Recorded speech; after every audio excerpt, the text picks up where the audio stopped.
മരുദ്ഗേഹാധീശ ത്വയി ഖലു പരാഞ്ചോപി സുഖിനോ ഭവൽ സ്നേഹീ സോഹം സുബഹുപരിതപ്യേജ കിമിദം അകീർത്തിസ്തേ മാ ഭൂൽവരദ ഗതഭാരം പ്രശമയൻ ഭവൽ ഭക്തോത്തംസം ഝടി ഗുരുമാം കംസദമനാ. നമ്മൾ ലോകത്തിൽ കാണുന്നൊരു വിരോധാഭാസമാണത്. എന്താ അത്?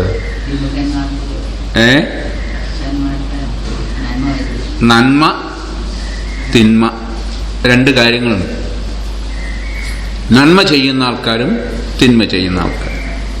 അതുപോലെ തന്നെ സുഖം ദുഃഖം, ഇങ്ങനെ രണ്ട് കാര്യങ്ങളുണ്ട്. നമ്മൾ വിശ്വസിക്കുന്നത് എന്താണെന്ന് വെച്ചാൽ നന്മ ചെയ്യുന്നവർക്ക് നല്ലത് വരും, സുഖം വരും. തിന്മ ചെയ്യുന്നവർക്ക് ദുഃഖം വരും.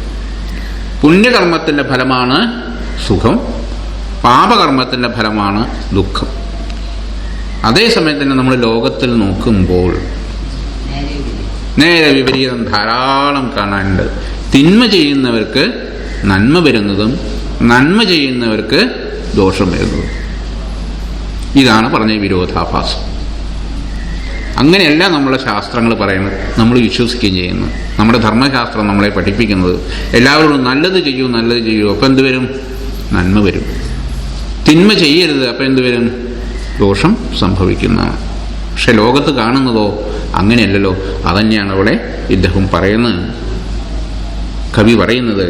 മരുദ്ഗേഹാധീശ, അല്ലയോ ഗുരുവായൂരപ്പ, ത്വയി ഖലു വരാഞ്ചോപി സുഖിനോ, അങ്ങനെ കാണാണ്ടല്ലോ സുഖികളായിട്ട്. അങ്ങയിൽ പരാഞ്ചോപി, വിമുഖന്മാരായിരിക്കുന്ന നാസ്തികന്മാർ കൂടി സുഖികളാണ്. എല്ലാവരും ഈശ്വരഭക്തിയുള്ളവരൊന്നുമല്ല ലോകത്തിൽ. നാസ്തികം ആസ്തികം ലോകം തുടങ്ങിയ മുതൽക്ക് ഉള്ളതാണ് ഈ രണ്ടെണ്ണം, നാസ്തികന്മാരും ആസ്തികന്മാരും. ആസ്തികന്മാരെന്ന് വെച്ചാൽ അസ്ഥി എന്ന് വിശ്വസിക്കുന്നവർ. അസ്ഥി വെച്ചാൽ എല്ലോ, അസ്ഥിയല്ല, അത് അസ്ഥിയാണ്. അസ്ഥി ഉണ്ട്, എന്തുണ്ട്, ഉള്ളതുണ്ട്, എന്തുണ്ട്, എന്തുണ്ട്, ഉള്ളതുണ്ട്, ഉള്ളതിനും നാശമില്ല, നാശമുള്ളത് ഉള്ളതല്ല, അല്ലേ? അപ്പോൾ ഈശ്വരൻ എന്നുള്ള അതിൽ അതാണ് ഉള്ളത്, അതുണ്ട്, അതാണ് ആസ്തികമതം. നാസ്തികമതം അസ്ഥി ഇല്ല, എന്തില്ല, ഈ കാണുന്നതൊക്കെ ഉണ്ട്, അതിൻ്റെ അപ്പുറത്തൊന്നുമില്ല. അതിൻ്റെ അപ്പുറത്തെന്ന് പറഞ്ഞാലോ കാണാത്തതായിട്ടുള്ളതൊന്നുമില്ല, കാണുന്നതൊക്കെ ഉണ്ട്, ശരിയല്ലേ? അപ്പോൾ ഈശ്വരൻ ഇല്ല എന്ന് വിശ്വസിക്കുന്നവരായ നാസ്തികന്മാർ. ഈ നാസ്തികന്മാരും ആസ്തികന്മാരും ഈ ലോകത്തുണ്ട്.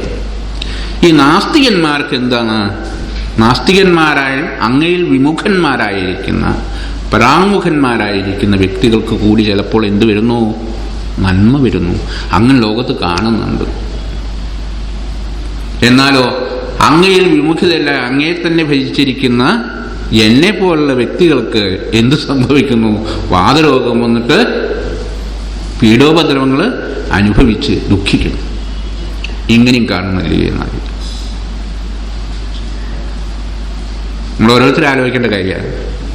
നമ്മൾ ഓരോരുത്തരുടെ അനുഭവത്തിൽ പറയണം. നമ്മൾ പറയാറും ഞാൻ ഇങ്ങനെയൊക്കെ ചെയ്തിട്ട് എന്താ കാര്യം, എൻ്റെ അനുഭവം കണ്ടില്ലേ, അയാൾ എല്ലാ അക്രമവും അനീതിയും ചെയ്തിട്ട് സുഖമായിട്ടിരിക്കുന്നു. ഇങ്ങനെയല്ലേ ലോകത്ത്? ഈശ്വരൻ നമ്മളോട് കരുണയില്ലാത്തവനാണ്.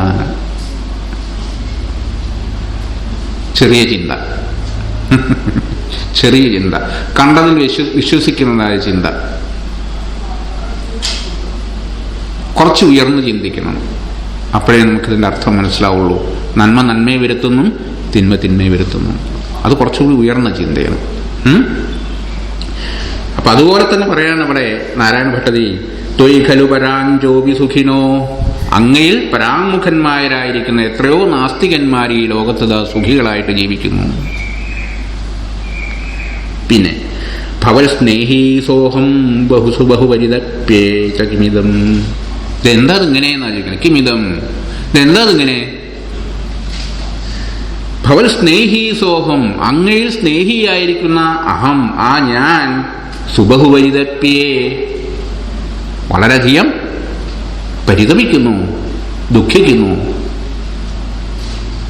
ഇതെന്താ ഇതിങ്ങനെയെന്നാ ചോദിക്കും. അകീർത്തിസ്തേ മാ ഭൂൽ വരദ, ഇത് വേണ്ടാട്ടോ എന്നാ പറയുന്നത്. അങ്ങനെ വന്നാൽ അങ്ങക്ക് എന്തുണ്ടാവും? അങ്ങ് വരദാനാണ്, വരത്തെ ദാനം ചെയ്യുന്നവനാണ്, അർത്ഥികൾക്ക് വരത്തെ കൊടുക്കുന്നതാണ്. അങ്ങനെ പറഞ്ഞിട്ടുണ്ട്, എൻ്റെ ഭക്തൻ ഒരിക്കലും നശിക്കുന്നില്ല, എൻ്റെ ഭക്തന് നാശം ഉണ്ടാവുന്നില്ല. മൽഭക്തോ ന പ്രണശ്യതി.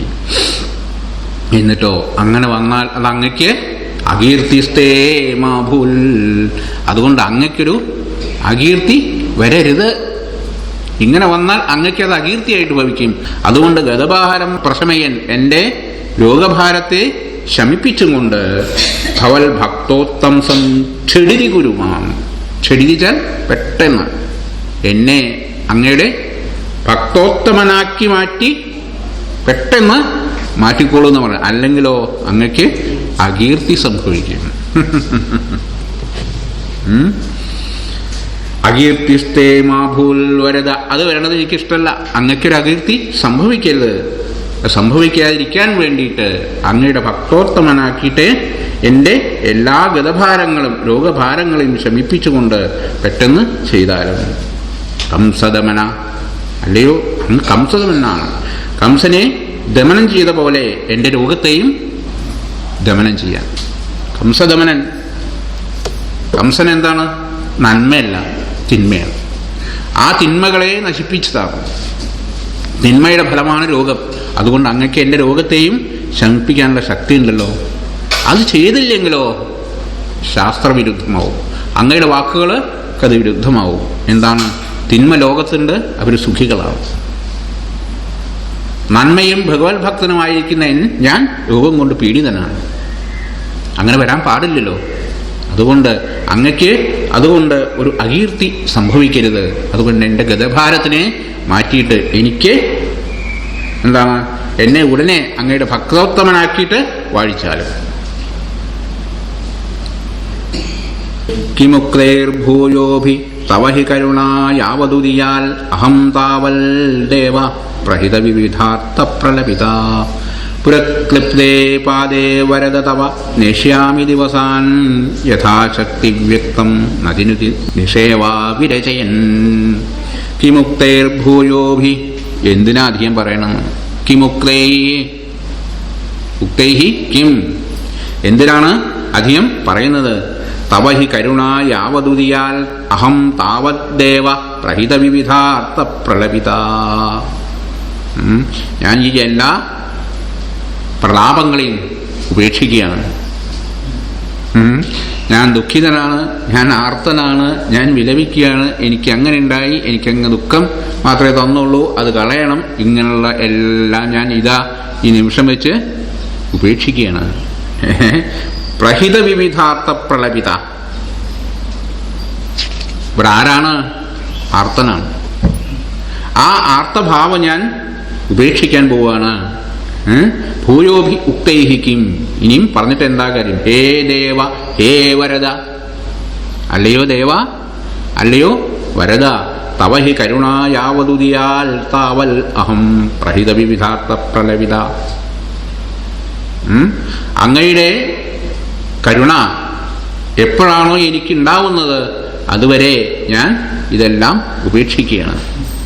എല്ലാ പ്രലാപങ്ങളെയും ഉപേക്ഷിച്ച് പുരക്ലിപ്തേ പാദേ തവ, അങ്ങയുടെ രൂപം എൻ്റെ മനസ്സിലുള്ള ക്ലിപ്തമായിരിക്കുന്ന ആ പാദത്തിങ്കൽ, അങ്ങയുടെ ചരണത്തിങ്കൽ ഞാൻ എൻ്റെ മനസ്സിനെ ഉറപ്പിച്ചുകൊണ്ട് നതി നുതി സേവ, നതി നമസ്കാരം, നുതി സ്തുതികൾ, സേവ സേവിക്കൽ, ഇതുകളെ ചെയ്തുകൊണ്ട് ദിവസാന്വേഷ്യാമി, ദിവസങ്ങളെ കഴിച്ചുകൊള്ളാം. മനസ്സിലായോ? അതുകൊണ്ട് ഞാൻ ഇതെല്ലാം ഉപേക്ഷിക്കാൻ പോവുകയാണ്.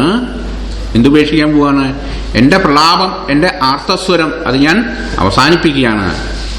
എന്നാണോ അങ്ങയുടെ ഭക്തി ഉണ്ടാകുന്നത്, അങ്ങയുടെ കരുണ ഉണ്ടാകുന്നത്, താവൽ അതുവരെ ഞാൻ അങ്ങയുടെ ആ മൂർത്തി, എൻ്റെ മനസ്സിൽ പ്രത്യക്ഷപ്പെട്ടതായ അങ്ങയുടെ ക്ലിപ്തമായിരിക്കുന്ന ആ പാദത്തിങ്കൽ, ആ രൂപത്തിങ്കൽ യഥാശക്തി എൻ്റെ ശക്തിക്കനുസരിച്ച് വ്യക്തമായിട്ട് നദി അങ്ങേ നമസ്കരിച്ചുകൊണ്ടും നുതി സ്തുതിച്ചുകൊണ്ടും സേവ നിഷേവ സേവിച്ചുകൊണ്ടും വിരചയൻ ഇതുകളെ ചെയ്ത് രചിച്ചുകൊണ്ട് എൻ്റെ ജീവിതത്തിനെ ഞാൻ ഇതാ കൊണ്ടുപോകുന്നു അങ്ങയുടെ ദർശനം അങ്ങയുടെ കരുണ ഉണ്ടാവുന്നത് വരെ. ഇവിടെ ഈ ദശകം ഇതോടുകൂടി അവസാനിക്കുകയാണ്. ഈ ദശകം അവസാനിക്കുമ്പോൾ നമ്മൾ ആദ്യത്തെ സ്കന്ധം ഭാഗവതത്തിലെ കഴിയാണ്. ആ ആദ്യത്തെ ഭാഗവത സ്കന്ധത്തിലുള്ള വിഷയങ്ങളാണ് ഈ 3 ദശകങ്ങളിലായിട്ട് നാരായണീയത്തിൽ പ്രതിപാദിക്കപ്പെട്ടിരിക്കുന്നത്. അവിടെ പരീക്ഷിത്തിൻ്റെ മൃത്യുമുക്തി, പരീക്ഷത്തിന് ശാപം, ആ ശാപത്തിൽ നിന്ന് മുക്തിക്കായിട്ട് കൊണ്ട് അദ്ദേഹം പ്രാർത്ഥിക്കുന്നതാണ്. ശുഗമഹർഷി ഭാഗവതത്തെ ഉപദേശിക്കുന്നതായിട്ടുള്ള രംഗം. അപ്പം അവിടെ എന്താണ് പരീക്ഷത്തിൻ്റെ പ്രാർത്ഥന? മൃത്യുവിൽ നിന്നുള്ള മുക്തി, മോചനം. അതേ ഭാഗം ഇവിടെ നാരായണീയത്തിൽ പരീക്ഷത്തിൻ്റെ സ്ഥാനത്ത് നാരായണ ഭട്ടതിരി. ആ നാരായണ ഭട്ടതിരി പ്രാർത്ഥിക്കുന്നതാണ് ഭഗവാനോട് രോഗമുക്തി. ഇതാണ് ഇത് രണ്ടും തമ്മിലുള്ളതായ ബന്ധം.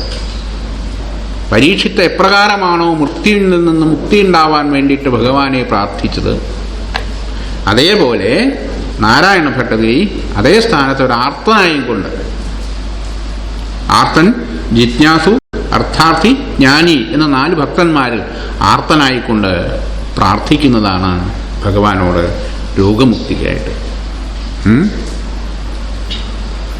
ഈ പ്രഥമസ്കന്ധം എന്നുള്ളത് ഇതിന് ഇനി പറയാൻ പോകുന്ന വിഷയങ്ങളുടെ ഒരു പീഠികയാണ്, അതിൻ്റെ ഒരു അടിസ്ഥാനമാണ്. ആദ്യം ഇപ്പോൾ ഭാഗവതം എന്ന് പറഞ്ഞാൽ ഭാഗവതത്തിൽ എന്താണ് പ്രതിപാദ്യം? ഭഗവത് കഥ. അപ്പോൾ മഹാഭാരതം രചിച്ചതിന് ശേഷം ഭാഗവതം രചിക്കുമ്പോൾ ഭഗവത് കഥകളെ കൂടുതൽ ഊന്നി അല്ല മഹാഭാരതം. മഹാഭാരതം എന്നുള്ളത് വലിയ ബൃഹത്താണ്, അതിലെല്ലാ കഥകളുമുണ്ട്. അതിൽ കൂടുതൽ പ്രാധാന്യം ഭഗവാന് മാത്രമാക്കിയിട്ട് ഭഗവത് ചരിതത്തിനെ മാത്രം എടുത്തിട്ടുള്ളതാണ് ഭാഗവതം. ആ ഭാഗവതത്തിൻ്റെ അതേ സന്ദേശം അതിനെ വീണ്ടും ചുരുക്കിയെടുത്തിട്ടുള്ളതാണ് ഏത്? നാരായണീയം. അപ്പോൾ ഭഗവത് സന്ദേശം, ഭാഗവതത്തിലെ സന്ദേശം എന്താണ് അതിനെ ചുരുക്കുന്നത്. അപ്പോൾ ഇവര് എപ്പോഴും ഈ ഭാഗവതമായാലും നാരായണീയമായാലും അതിൽ കൂടുതൽ ശ്രദ്ധ ഏതിലേക്കാണ്? ഭഗവത് കഥകളിലേക്കാണ്. അതാണെന്ന് മനസ്സിലാക്കുന്നത്. ഇത് ശ്രീമന് നാരായണീയേ ഭാഗവതാർത്ഥ സംഗ്രഹേ ദിവ്യസ്തോത്രേ ഭക്തിസ്വരൂപവർണ്ണനം ഭക്തിപ്രാർത്ഥനാ ച തൃതീയം ദശകം സമാപ്തം. പ്രഥമസ്കന്ധ സമാപ്ത.